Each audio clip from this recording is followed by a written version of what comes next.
Assalamualaikum warahmatullahi wabarakatuh. Pada hari ini kita masuk pertemuan yang kelima ya. 5. Dan kita sudah untuk sementara ini terbuka sebuah arah orientasi dari filsafat. Itu sudah mulai menemukan titik terang ya. Menemukan titik terang ini dalam arti kemana sih arah filsafat itu mau dituju ya. Dengan sebuah perangkat-perangkat yang kita sudah sebutkan. Jadi orang berfilsafat begini.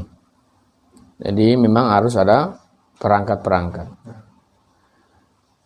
Ideologi, pandangan dunia sudah, instrumen dan sumber pun sudah.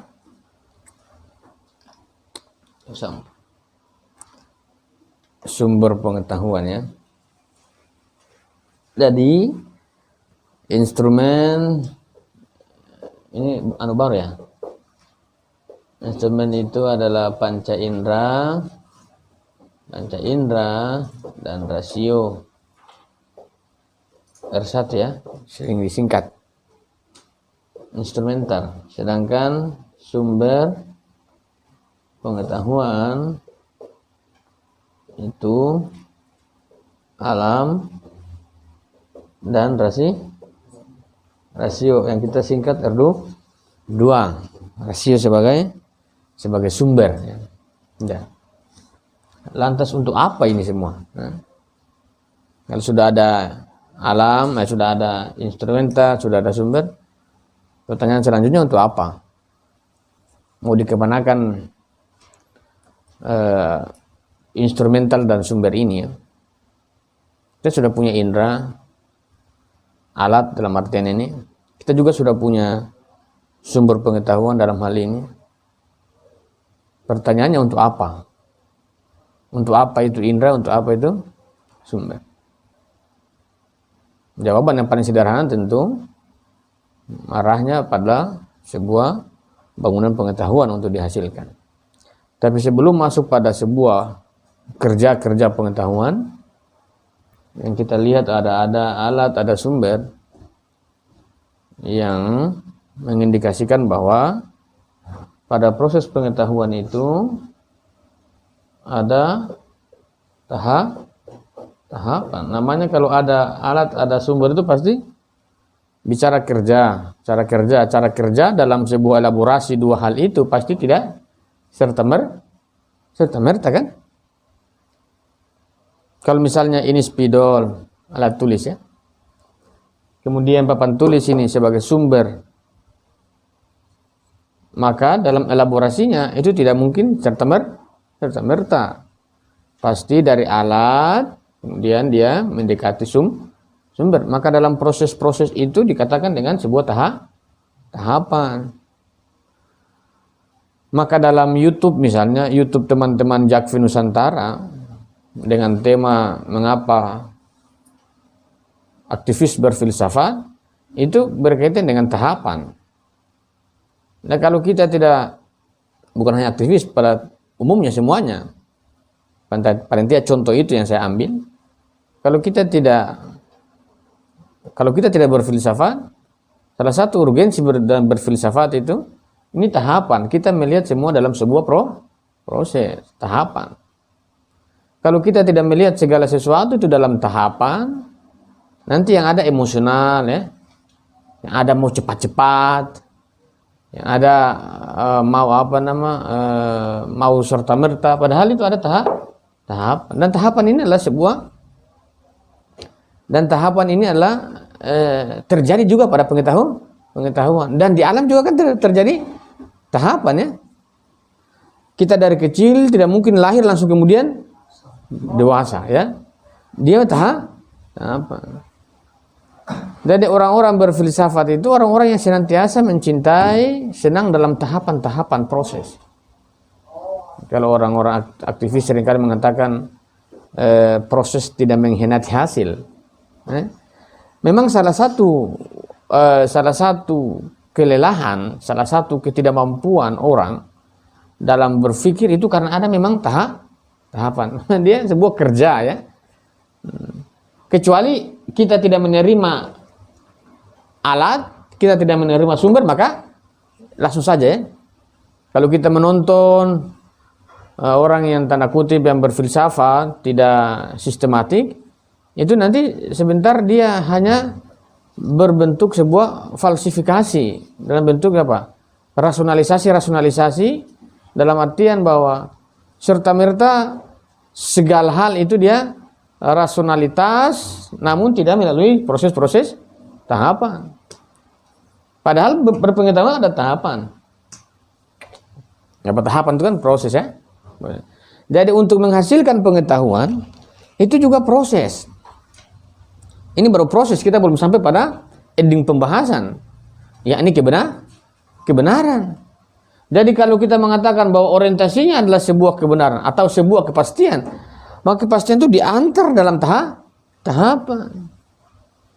Pelan-pelan dulu ya. Orang seringkali mengatakan cepat-cepat, tidak, pelan-pelan dulu. Tahapan. Apa artinya tahapan? Kalau tahapan itu dalam sebuah pembahasan epistemologi dibahas dalam filsafat, maka kita tidak bisa beranjak pada tahapan berikutnya kalau tahapan awalnya belum selesai kan? Nah. Jadi sebuah keniscayaan tahapan mengartikan bahwa proses itu harus diselesaikan, tidak bisa dilompati. Jadi kalau kita ini lahir masih anak kecil, ya nikmatilah hidup kita sebagai anak kecil. Kalau sudah dewasa, jangan buat perilaku sebagai anak kecil. Itu orang yang tidak selesai dalam tahapan. Sedangkan pengetahuan itu mengarahkan kita pada sebuah tahapan-tahapan itu. Dan salah satu tahapan kita dalam berpengetahuan, sifat tahapan itu adalah mengakhiri satu tahapan, kemudian berpindah pada tahapan yang lain. Tidak ada sebuah proses perpindahan tahapan ke tahapan yang lain itu sebelum ada proses keberakhiran pada tahapan-tahapan yang awalnya. Jadi kalau kita berbicara tentang bahwa ada metafisika ini harus dilalui dalam tahapan. Bukan tiba-tiba langsung tak. Misalnya seringkali orang mengatakan Tuhan itu ada apa tidak? Dari mana Tuhan itu disimpulkan ada apa tidak? Sebagai sebuah keyakinan iya, sebagai sebuah pemikiran juga iya.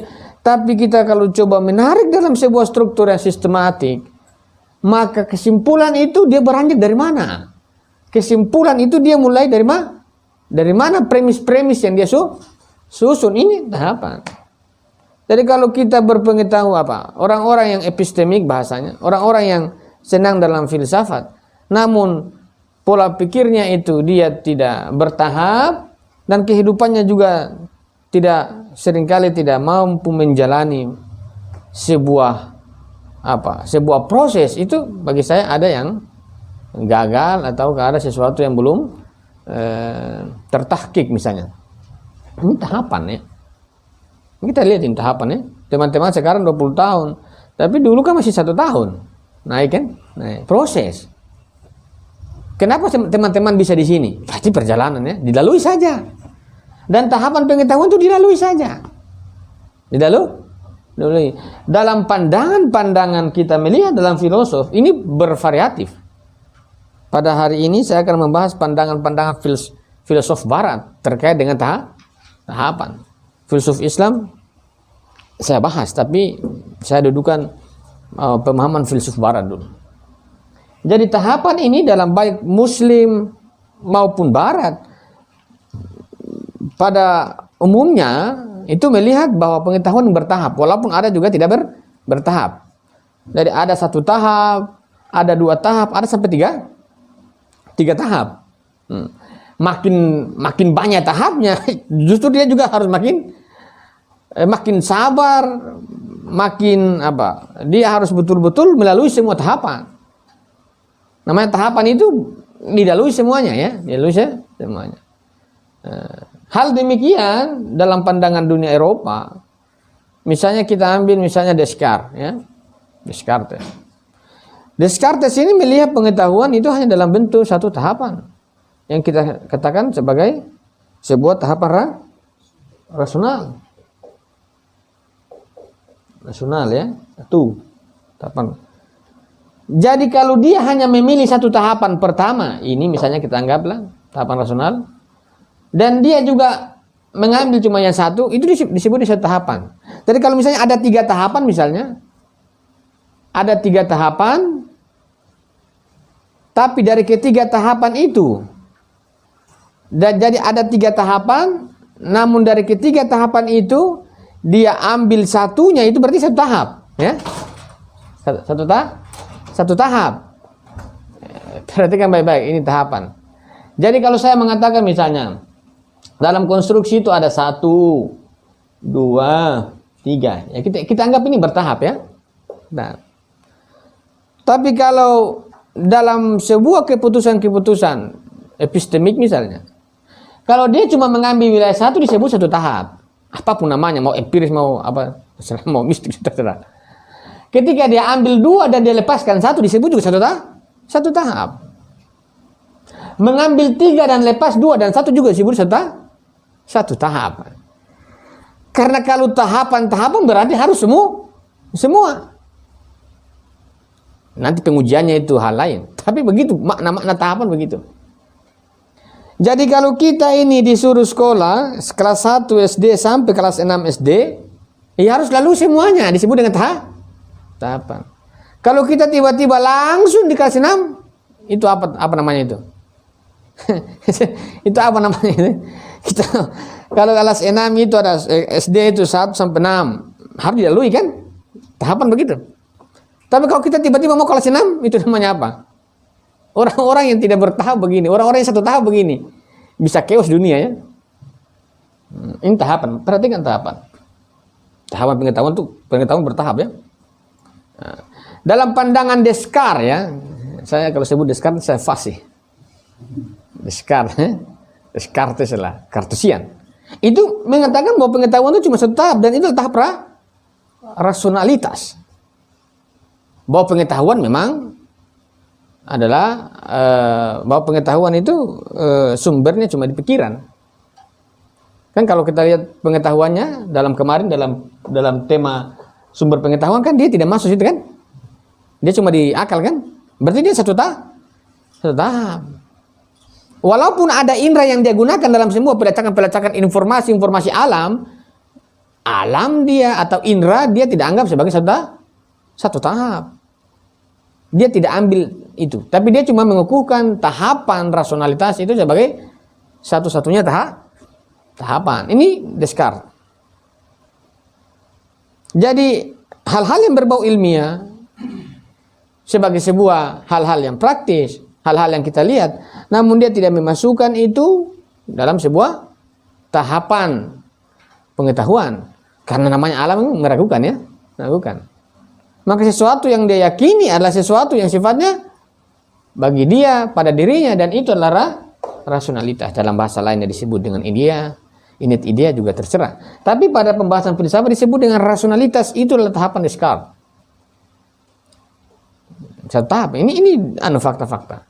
Jadi kita melihat filosofi itu dalam perbenturannya, dalam menghasilkan pengetahuan itu memang seru, ya.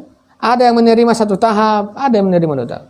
Tapi dalam tokoh yang Descartes ini, dia mewakili satu tahap. Kemudian dikritisi oleh almarhum Om Locke, John Locke. Almarhum, mudah-mudahan mereka sesurga, ya. Senang, lebih bagus Om Locke, ya. Om kunci, Locke itu kan kunci. Om kunci, Locke, ya. John Locke. Katanya John Locke. John Locke pun demikian. Orang-orang satu tahap itu begitu. Dia satu kaum, ya, empiris. Satu tahap. Dia menolak rasionalitas dan dia mengukuhkan bahwa indrawi itu adalah satu-satunya tahap pengetahuan. Apa dalilnya pada Descartes? Wah, Descartes, kalau kawasannya dia hidup. Apa yang kamu bilang rasionalitas pada ide kamu itu adalah sebuah partikularitas yang hilang karakteristik partikularnya. Jadi kalau orang rasional mengatakan ada loh yang dikatakan bahwa ada pemahaman-pemahaman rasional, tentu Islam juga akui ada itu, tapi belum sabar. Tapi ini anunya pengantar memasuki ruang-ruang itu. Yang penting kita dudukan dulu filsuf Barat, karena ini juga termasuk wacana yang melebar di Indonesia, yang kita juga harus perlu sikapi. Jadi bahwa empiris mengatakan pada kaum rasional bahwa pengetahuan itu yang kalian maksud bahwa ada hal-hal yang universal itu tidak ada. Lagian toh yang kalian maksud yang universal itu dalam prakteknya empiris membuktikan bahwa itu semua adalah partikularitas yang hilang sesuatu yang hilang identitas partikularnya. Dalam bahasa Ayatul Takimisme mengatakan partikularitas yang abstrak. Dalam bahasa Mutahari, partikularitas sesuatu yang hilang identitas partikularnya. Maka kita mengatakan itu universal. Maka apa yang didiktumkan oleh teman-teman rasional itu sebenarnya kamuflase dari bahasa indrawi partikular. Itu jadi bagi mereka bahwa tahapan itu adalah satu tahap indrawi, empiris dengan orang-orang indrawi. Maka sekiranya bahwa kita mengatakan bahwa ada yang rasional, rasionalitas sendiri itu yang masuk pada pikiran kita itu semua lewat indrawi. Kalau lewat indrawi, maka itu semua berasal dari hal-hal yang indrawi. Tidak ada yang disebut dengan apa? Rasionalitas mandiri. Jadi kalau teman-teman yang mendengar di luar, kalau memasuki dari pembahasan awal pasti konek yang dimaksud dengan rasio sebagai sumber mandiri ya. Hal-hal yang kemarin, identitas dan lain sebagainya. Tapi orang-orang empiris dia begitu. Apa yang kita pikir di dalam benak kita itu ada gelas, gelas itu kan dari luar kan, sumbernya kan di situ. Maka pengetahuan indrawi yang terkait dengan alam semesta, alam lah, itu yang menghantarkan pengetahuan pada pikiran kita. Jadi rasionalitas pada pikiran kita itu mengawali partikularitas. Dan partikularitas menjadi universal itu adalah kehilangan identitas partikularitasnya. Jadi kalau partikular ini misalnya ini spidol, kalau saya ini spidol ya, kalau saya buka ininya saya buang, saya preteli satu-satu, sebentar jadi apa? Jadi universal kan? Nanti sudah bukan lagi jadi spidol. Tapi sekarang di hadapan saya, di hadapan teman-teman, ini adalah spidol partikular indrawi. Kemudian kita mengatakan tidak universal. Universal itu karena apa? Ini spidol kehilangan identitasnya. Ini dibuang, warna-warna semua dibuang, semua dihilangkan.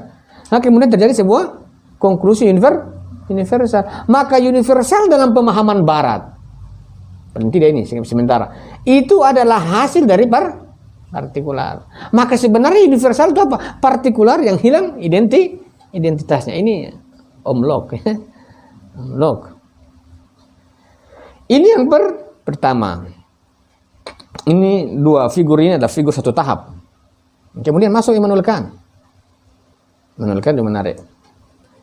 Immanuel Kant mengatakan pada ini sama-sama kalau kita mau membedah sebuah teori rasional pasti ada Locke, ada Descartes, ada Immanuel Kant. Satu gen ya. Satu mazhab rasionalis.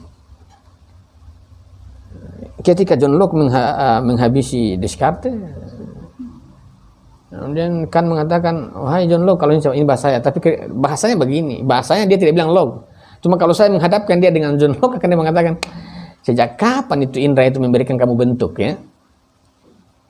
Wahai John Locke, kamu mengatakan bahwa apa-apa yang di pikiran kita adalah semua dari transformasi dari hal-hal indrawi. Dari mana buktinya bahwa sesuatu yang kita pikirkan itu dari hal-hal yang indrawi? Bukankah indrawi itu dia cuma melihat hal-hal yang faktual, bukan menciptakan gambar. Nah, itu kan? Bukan menciptakan gambar. Maka saya mengatakan ini yang saya lihat. Kemudian saya mengatakan ini spidol. Maka spidol itu adalah sebuah bentuk pikiran, bukan dari indra. Maka pengetahuan itu bukan dari indra. Walaupun Immanuel Kant menerima indra sebagai instrumental, namun dalam tahapan dia tidak meletakkan indra sebagai satu tahap. Ini kan, bos kantian ini. Yang berarti ini yang tidak memberi bentuk, ini bukan pengetahuan kan? Pengetahuan kan pasti pikiran.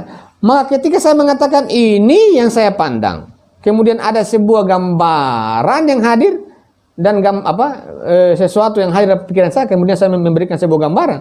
Gambaran yang saya berikan itu bukan dari sini. Ya kan dari sini tidak memiliki gambaran dan tidak memiliki bentuk. Ini kantian. Tapi saya menerima instrumental sebagai alat pengetahuan, saya terima. Tapi jangan katakan bahwa indera itu sebagai satu tahap. Dia memulai satu tahap di mana? Satu tahap dia memulai adalah satu tahap rasio dia mulai itu. Kantian dia menarik. Jadi satu ini memasuki. Ini kantian. Dia masuk di tahap yang lain. Tahap kedua. Tapi dia memulai satu tahap itu ini. Rasio. Ini tahap pertamanya kan? Kantian. Tapi kalau ini tahap pertamanya dia langsung taruh meletakkan apa? Rasio sebagai anggaplah begitu. Kalau empiris dia meletakkan indra satu tahap ini. Ini juga kan dia menolak indra sebagai satu tahap. Tapi ini dia menolak indra sebagai satu tahap. Maka urusan satu tahap dia mulai tahap pertamanya. Karena kantian kan dia menerima dua tahap. Tapi kita melihat di mana dia memulai satu tahapnya.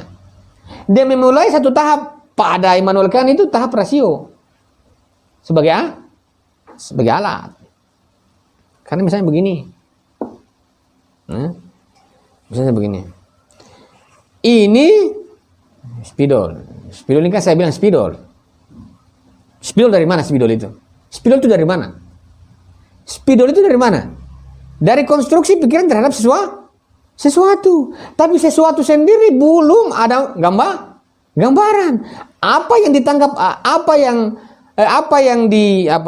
sentuhan hal-hal yang indrawi terhadap sesuatu itu belum ada bentuk dan belum ada gambaran. Kita mengatakan ini spidol, ini apapun itu gambaran-gambaran yang kita berikan pada sesuatu yang dilihat oleh indrawi. Itu tahap rasio. Maka indra itu fungsinya hanya sebagai sebuah landasan pengetahuan, tapi jangan bilang dia tahapan memulainya pengetahuan itu tahapan pemberian bentuk dan itu adalah pikiran. Ya? Ini tahap pertamanya Immanuel Kant. Kita mengatakan bahwa ini adalah ruang dan waktu. Ini ruang ya. Ini ruang. Kemudian ada teman-teman kita yang di luar sana. Itu juga satu ruang. Yang mengatakan ruang itu siapa? Yang mengatakan ruang itu adalah pikiran kita. Maka tahapan pertama pengetahuan dalam Immanuel Kant itu tahapan ruang dan waktu. Ini tahapan Immanuel Kant. Indra itu enggak. Walaupun dia menggunakan indra begini, tapi dia tidak mengatakan bahwa itu satu tahap. Tapi kalau empiris enggak satu tahap. Tapi kata Immanuel Kant, dari mana kamu mengatakan satu tahap? Sedangkan apa yang kamu lihat itu dia tidak memiliki gambaran. Yang kamu lihat terhadap panca indera itu hanya berkaitan dengan segala sesuatu yang John Locke lihat. Tapi gambaran-gambaran itu apakah dari indera? Kalau dia bukan dari indera, lantas kenapa kamu mengatakan bahwa indera itu satu tahap? Kalau dia tidak memberikan gambaran, indera tidak memberikan sama sekali gambaran, berarti jangan katakan pengetahuan. Karena pengetahuan itu apa? Adalah sebuah gambaran-gambaran yang kita temukan. Namun gambaran pada pikiran kita itu bukan dari indera, dari pemberian rasio. Kita mengatakan bahwa ada ruang dan waktu. Ruang dan waktu itu adalah rasio. Kamu di sana dan saya di sini. Kamu jauh di saya dekat di sini. Itu namanya ruang dan waktu. Dan ruang dan waktu itu adalah sebuah apa? Peletakan atau pemberian rasio. Maka itu yang disebut dengan tahap pertama pada Immanuel Kant. Setelah itu baru ada disebut dengan tahapan kedua. Yang baru tuh bagus, agak ringan. Tahapan kedua itu tahapan filsafat.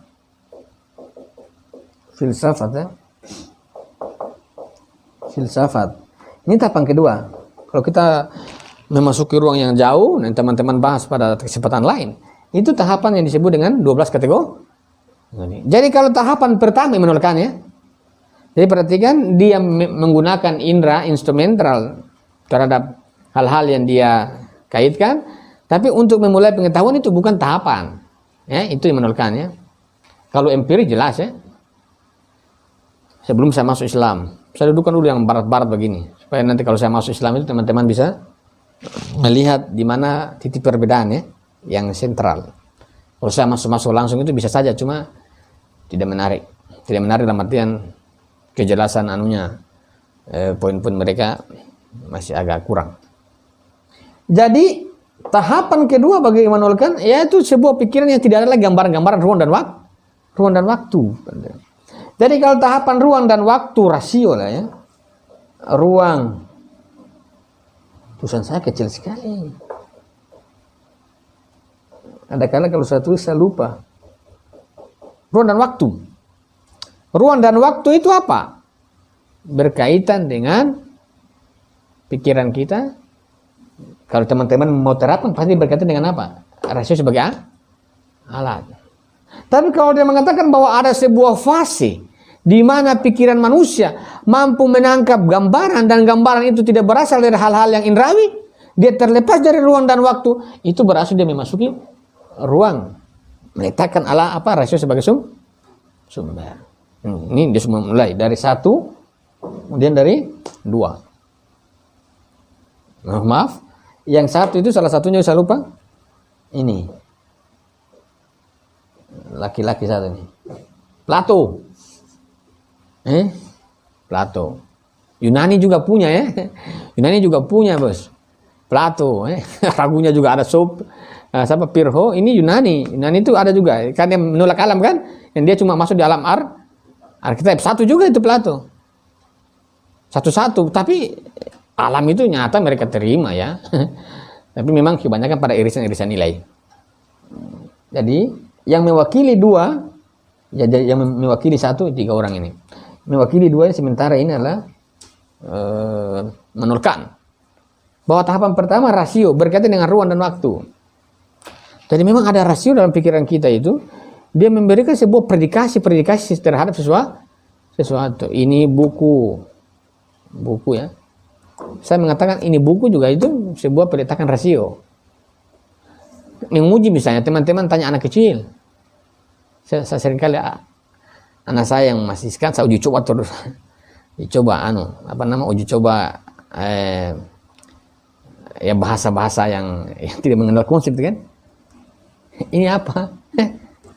Berarti itu begitu. Belum ada gambaran kan?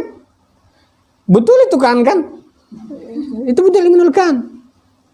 Nanti kita sudah kalau tanya Reja ini apa? Buku, dia sudah taruh itu buku. Buku dari mana? Dia sudah membuatnya. Saya punya anak, ini apa? Dia cuma tunjuk-tunjuk begini. Apa tunjuk-tunjuk begitu tuh? Sebut apa itu? Tapi dia cuma tunjuk-tunjuk begitu. Artinya belum ada konsep, belum ada bentuk itu. Artinya indera memang tidak memberikan bentuk dan gambaran. Maka pengetahuan tidak bisa mulai dari situ. Dari rasio. Uji anak ini jadi korban penelitian ya. Penelitian. Terlanjur memang. Jadi itu. Sedangkan pada fase selanjutnya, ada memang pikiran kita itu dia berkaitan dengan sebuah pemahaman yang keluar dari batas-batas ruang dan waktu. Ya. Dalam penjelasannya pasti dia meletakkan teori 12 kategori. Kuantita dan kualitas dan lain sebagainya. Tapi 12 kategori. Ini yang disebut dengan dua tahap. Jadi ada tahap pertama. Tapi perhatikan dia tidak menolak indra. Tapi indra dia tidak masukkan dalam satu tahap. Dia memulai tahapan pertama adalah tahapan hayali ya. Tahapan hayali. Tahapan hayali kemudian masuk pada tahapan filosofis sebagian. Begini kan? Ini tahapan. Nah. Kemudian dibilang Spencer. Bukan 2 tahap bos, 3. Spencer lagi filosof Inggris. Saya senang ini orang-orang barat ini begini. Bercanda-bercandanya bagus. Bagi Spencer mengatakan, menolakkan tidak begitu. Ada 3. Tapi kalau dia masuk pada ruang 2, dia masuk pada ruang 3 tahap. Ini yang tokonya adalah Spencer ya. Spencer ya. Iya Spencer ya, namanya filosof Inggris. Dia memasukkan indra. Kalau dia bagus lagi tuh, Spencer. Dia menarik John Locke masuk pada Kan kalau Kant mengatakan bahwa indera itu hanya sebagai sebuah landasan pengantar awal dan tidak dia masukkan sebagai indera sebagai sebuah bentuk tahapan pengetahuan. Spencer mengatakan indera itu juga satu tahap. Kemudian rasio itu tahap kedua. Dan tahap filsafat itulah tahap ketiga. Itu bagusnya. Baunya Spencer ini begini. Dia sudah mendamaikan siapa? Dia mulai mendamaikan John Locke.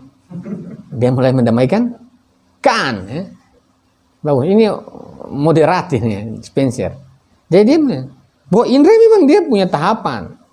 Dia adalah tahapan-tahapan apa? Tahapan fakta. Segala penelitian yang dilakukan, dia lihat ya, hal-hal pengamatan kan dia lihat itu. Ini tahapan inderawi itu bagi dia. Kemudian dalam fase tahapan pikiran itu kemudian dia meletakkan disebut dengan apa? Ilmu ya. Ilmu itu kan pasti terpisah, ilmu A, ilmu B, ilmu C kan? Ilmu matematika, ilmu fisika, ilmu kimia, ilmu biologi ini disebut dengan tahapan kedua, ilmu. Jadi di mana pada ilmu itu terjadi sebuah pembagian atau dikatakan dengan tahapan ilmiah. Ada tahapan indrawi, Spencer. Tahapan ilmiah. Kalau rasio yang dikatakan ruang dan waktu bagi Spencer itu tahapan ilmiah.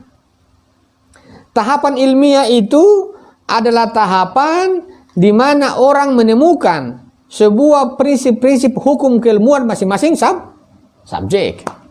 Matematika itu punya subjek berbeda dengan fisika.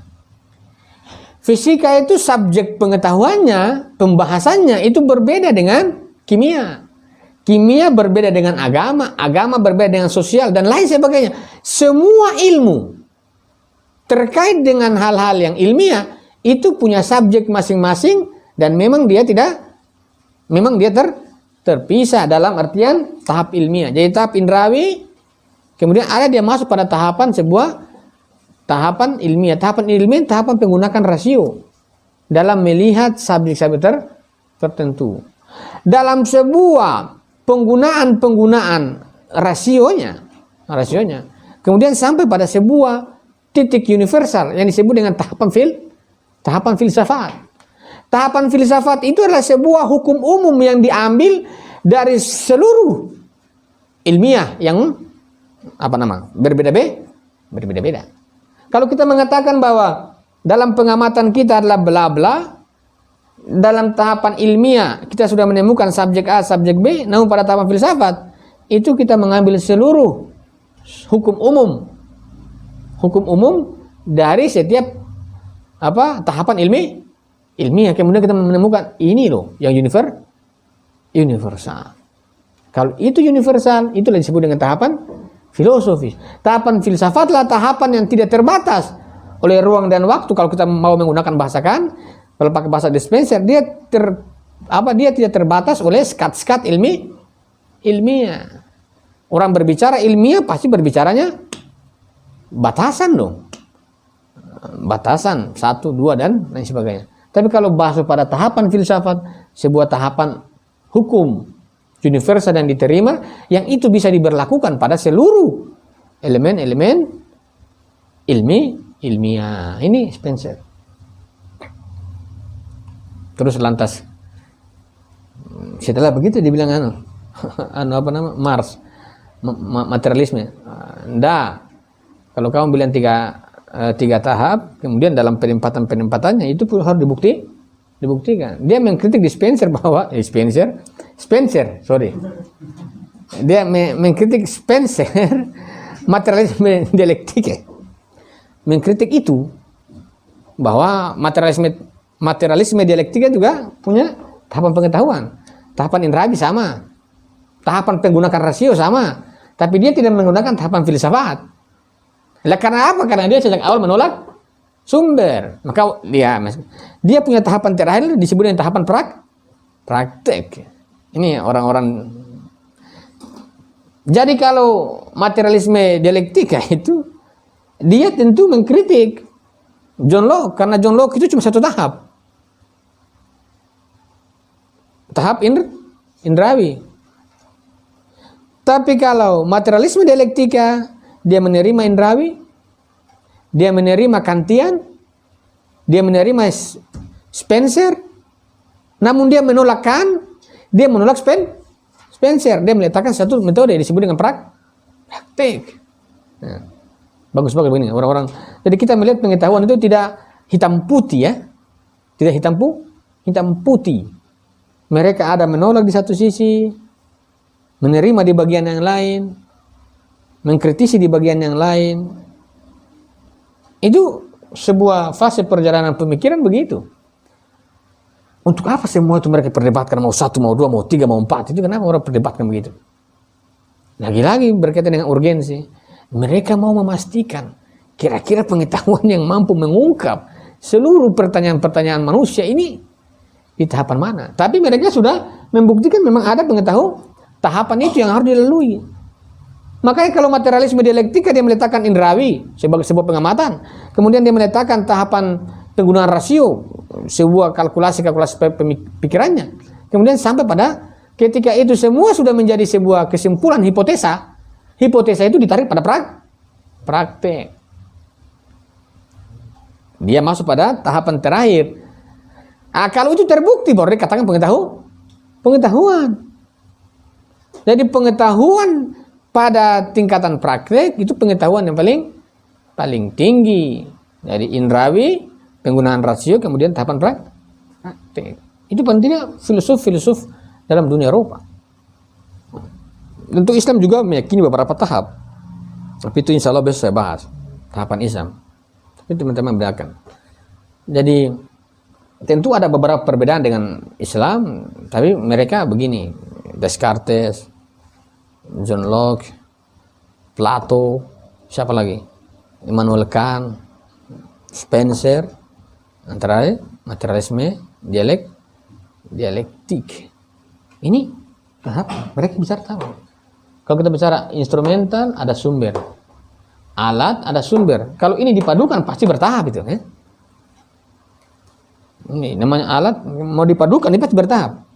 Ketika dipadukan dalam kerjanya menghasilkan sesuatu pasti bertahap. Maka dari instrumental sumber dalam perpaduannya, kolaborasinya harus tahap. Apakah tahap indrawi orang berhenti? Apakah tahap rasional orang menolak hal indrawi? Apakah dilanjut dalam tahapan filsafat ataukah dia masuk pula dengan kaidah-kaidah pembuktian praktik? Itu adalah sebuah rumusan-rumusan filosof kita, filosof Eropa, menggambarkan bagaimana rumitnya pengetahuan itu. Maka sebagaimana tadi saya katakan, kalau memang aktivis atau manusia manapun dalam aliran manapun dalam sebuah kehidupannya dia tidak menyukai yang disebut dengan tahapan, itu berarti bukan epistemik atau filsafat itu berbicara tahapan dalam kacamata epistemologi. Mau filsafat barat, filsafat Islam insya Allah saya bahas besok, itu menggambarkan ada tahapan. Kalau ada orang dalam kehidupannya tidak mampu dalam tahapan, ini pasti bukan orang epistemik. Kalaupun dia epistemik, dia jatuh pada John Locke atau kepada Descartes misalnya, satu-satu tahap. Kalau ada orang emosional tuh perlu dilihat konstruksi pengetahuannya. Ini satu tahap atau apa ini? Mau cepat-cepat, sebentar dulu ya. Jangan terlalu lama, menunggu sekali. Jangan terlalu lama, deh. Menunggu ini lama sakit, menunggu ini hal yang paling saya tidak sukai. Tapi memang begitu epistemologi mengatakan bertahap, bos. Misalnya pasangan kita jarak jauh, tunggu ya, nanti saya datang lagi itu 2 bulan. Tunggu ya, nanti 1 tahun. Saya tidak mampu. Nggak bisa, bukan epistemik itu ya astagfirullah lamanya. Tapi begitu ya. Tahapan begitu epistemik itu. Tentu sakit, betul sakitnya itu memang di sini. Sakit sekali itu berantara tahapan tuh. Menunggu tuh. Dan kita ini kan tinggal menunggu mati ya. Menunggu mati saja. Makanya orang-orang yang mau mati harus epistemik. Menunggu ya. Masa kita mati tidak epistemik? Karena bicaranya adalah bicara pengetahuan. Kita menunggu dalam kepastian kan, bukan menunggu dalam ketidakpastian. Itu kan sakit juga begitu. Lama, tunggu ya Adinda, kan saya ke situ nanti tahun depan atau apakah tidak bisa dipercepat? Tidak bisa, memang bertahap. dalam bahasa agama nanti ada cobaan-cobaan kan? Ini karena tahapan. Cobaan di alam itu karena bicara tahapan. Yang hidup kan yang paling menarik kan di situ. Teman-teman aktivis sering kali mengatakan hasil tidak mengkhianati proses. Tahapan memang. Kalau bicara tahapan ya begitu. Kalau ada yang tidak mau tahapan ya bagaimana ya? Masa ada anak kecil lahir langsung kemudian orasi di depan umum? Masa anak kecil baru lari kemudian dia langsung ajan di masjid? Pasti orang lari semua ya. Ada itu apa namanya? Yang kemarin kalau corona itu ada video berkembang itu anak kecil makan telur itu. Bagaimana bisa itu secara tahapan? Lawan-lawan Nabi Isa. Bicara dia kencang sekali. Nabi Isa kan dia zaman sekarang ada begitu itu kan orang seringkali tidak mampu pada tahapan-tahapan menghasilkan sesuatu, seringkali dia frustasi. Ini pengetahuan mengajarkan kita pada tahapan. Dan tahapan telah digembarkan dilihat pada sebuah fase pemikiran barat, tahapannya banyak sekali yang terpisah. Kita melihat Immanuel Kant, dia indra tolak. Dia pakai kemudian dia tidak meletakkan sebagai tahapan. Begitu juga Descartes. Begitu juga John Locke. Paling tidak yang Spencer itu lebih menarik, kayak dia pakai semua kan. Ada tahapan indrawi, ada tahapan ilmi, ada tahapan filsafat. Ini menarik. Cuma kan permasalahan pada Spencer adalah bagaimana dia menemukan yang universal itu. Apakah universal itu berasal dari ilmiah ataukah dia berdiri sendiri? Ya, itu perlu diuji dalam Spencer. Nah, walaupun kita mengatakan karena pemikiran filosof barat, universal itu sesuatu yang tanda kutip dia bisa berdiri sendiri, namun dia terpisah dari yang lain, ataukah dia adalah sesuatu yang identitas partikularnya hilang. Uji-ujinya nanti dilihat pada pembahasan generalitas. Tapi paling kita nanti jatuh pada materialisme dialektika. Dia meletakkan sebuah basis praktik yang memutus rantai filosofis. Maka saya yakin dalam Eropa materialisme dialektika tidak mungkin dia memasukkan metafisika dalam sebuah dia tolaklah karena memang tidak bisa dibuktikan. Makanya dia akan mengambil hanya pada dalam gariskan saja ruang dan waktu, kemudian dia bisa buktikan. Apa bedanya dengan John Locke itu? Tapi kira-kira pemahamannya begini. Ada pertanyaan terkait tahapan? Silakan. Tahapannya untuk menemukan pengetahuan. Iya, jadi tahapan itu memang dia menyusun ya. Kalau misalnya saya mengatakan kemarin begini, ini buku, ya. Ini buku kan sudah jadi nih, sudah jadi di buku. Kita lihat ini kan sudah jadi. Seringkali itu kalau sebagian teman-teman yang lain, seringkali kalau melihat misalnya kita sudah misalnya buat meja sudah jadi kan, tiba-tiba ada orang baru kemudian mengatakan, "Woi, kamu bagus sekali buat meja ya, kan sudah jadi ya." Tapi kalau kita ceritakan tahapannya pasti dia tolak. Beratnya itu. Seringkali kita ini kan suka yang begitu-begitu, yang finishing. Padahal kalau dilalui prosesnya itu berat sekali. Contoh dalam sekarang ini buku. Buku ini kita lihat udah jadi. Tapi kalau kita mau orang bilang melihat asal usulnya. Ini pertama pohon. Ada mesin, ya. Kemudian dielaborasi, kemudian mulai dimasukkan dan lain sebagainya. Setelah itu kemudian sudah jadi begini, kemudian di lem, kemudian di kafe dan lain sebagainya. Tapi pada ujungnya semua tahapan itu kalau dilalui, jadilah buku. Buku ini kan pengetahuan. Nah, ini kita mau masuk pada tahapan, belum sampai pada hasil akhir. Ini orang kalau dalam pemahaman sosial, orang masih dalam sosialis misalnya, orang masih cangkul-cangkul sawah nih. Sosial primitif ya. Kalau perkembangan sosialnya Marx itu ada primitif, sosial primitif. Itu orang hanya pakai cangkul dan lain sebagainya. Ini bagian-bagian ini. Cangkul ya. Belum menghasilkan hasil. Tahapan begitu. Saya yakin dalam kehidupan kita sehari-hari tahapan selalu ya. Coba teman-teman di pondok misalnya masak nasi, tiba-tiba ada beras langsung tiba-tiba teman-teman bilang kun fayakun. Udah jadi nasi lah. Kecuali Tuhan ya kun fayakun saja. Langsung begitu. Tapi kalau kita begini harus tahapan cuci, banyak sekali ya. Nah, ini arah tahapan itu, kan saya mengatakan mau kemana tahapan itu, pasti dia mau sampai pada sebuah hasil yang kuat. Jadi kalau kita tidak melalui tahapan, maka pasti perbedaannya pasti nanti pada hasil. Hasilnya sekuat apa itu ditentukan dari sekuat apa dia menjalani sebuah tahapan-tahapan yang dibangun dalam pengetahuan. Paling tidak sudah ada model 2. Ada tahapan indrawi, ada tahapan rasional. Kalau ditambah dengan Marx ada tahapan materialisme dialektika, ada tahapan praktik. Karena apa? Karena ada ini. Maka kalau kita susun begini. 1 indrawi. Kemudian ada kan ruang dan waktu, rasio R1 ya, rasio. Kemudian ada juga sebagaimana Kartesian dan menurunkan ada atau rasio sebagai sumber, ya, rasio sebagai sumber. Nah, ada ini. Insya Allah bisa masuk pada pembahasan keislaman, filosofi Islam. Melihat model perbenturan mereka dalam Eropa, kemudian Islam membangun epistemologinya sendiri. Sekian dari saya. Assalamualaikum warahmatullahi wabarakatuh. Waalaikumsalam warahmatullahi wabarakatuh.